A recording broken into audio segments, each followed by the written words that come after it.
under the car, and we're doing tranny conversion. I got it all laid out there. I'll show you guys in a second. But first, we got, so engine's in now, obviously. And we got, this is our clutch line, which we're gonna route better. But right now, she's just hanging there off the wiring harness and everything, just zip tied up.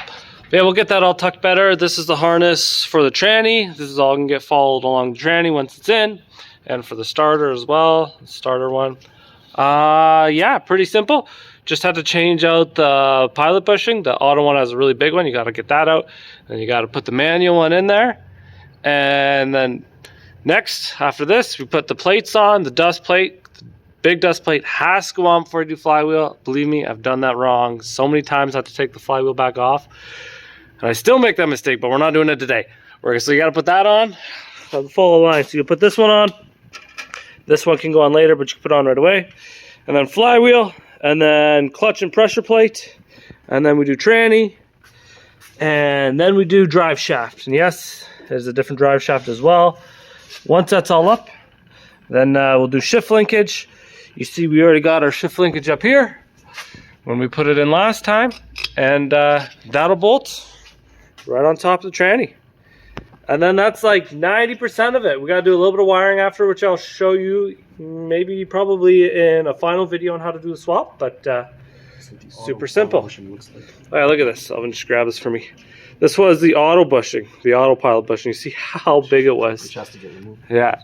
So yeah, you see it sits in there.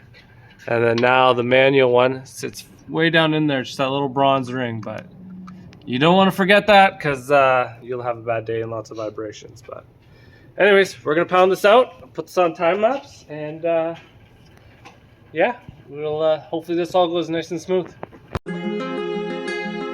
Alright guys, so I'll just do a quick voiceover for you guys, explain what's going on. So put that dust cover on, and then putting the flywheel on, throwing the flywheel bolts on, just getting them snug and make sure it's seated well first. And yeah, always also Loctite all those bolts.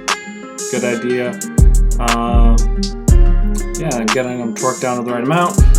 And there, putting on the clutch, using the alignment tool, and then the pressure plate. And again, put all the bolts in, and just snugging them first, and then going around and torquing them all, doing like a star pattern, and then just going around, just make sure they're all good after. Don't look at my star pattern, it probably wasn't perfect, but you know, it is what it is. Yeah, pretty simple. Throwing the tranny up after that. Usually takes a little bit of wiggling. Probably see struggling a little bit here, but went pretty good. Fighting with it more. Always a bit of a fight, so you know, if it doesn't just slide right in, that's pretty normal. Sometimes you just gotta get it all aligned perfectly, and it takes a couple tries, a little bit of wiggling around, but usually it's not too bad. Yeah, and then after that, just slapping in that drive shaft, putting the drive shaft bolts in here. Well, there we have it. We got a transmission in there. Yeah, super simple-ish. I guess I'll show you guys quickly. I still have to put the starter in there, but besides that's all done. I'm just waiting. Gotta grab one longer bolt for up top. I gotta put that in before I put the battery harness down in, because the battery harness attaches to the top bolt. Once that's in, then I'll put it all in. This has got a weird loop in it because normally it comes off of the frame rail, but I like to keep it kind of tucked to the transmission, so we'll do it kind of like that, sort of, kind of zipper up. Anyways, everything's in. We got the clutch in. We got the good old tranny in here, and drive shaft. Everything's in. Yeah, pretty much everything is super easy. Wiring harness comes up, plugs into speed sensor and reverse and yada yada yada. This is the same as the auto, this bracket.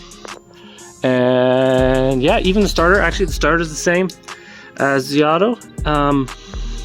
Yeah, it's not that hard, guys. It's a lot of parts bolted in to do the swap, but honestly, if you know how to turn a couple bolts in and out and put on Loctite on your flywheel bolts, it's pretty easy. So yeah, make sure you subscribe if you want to. I'll probably do one more video on this, just because there's a little bit of wiring that needs to get done up top, but down here, it's all just plugs right into your manual harness.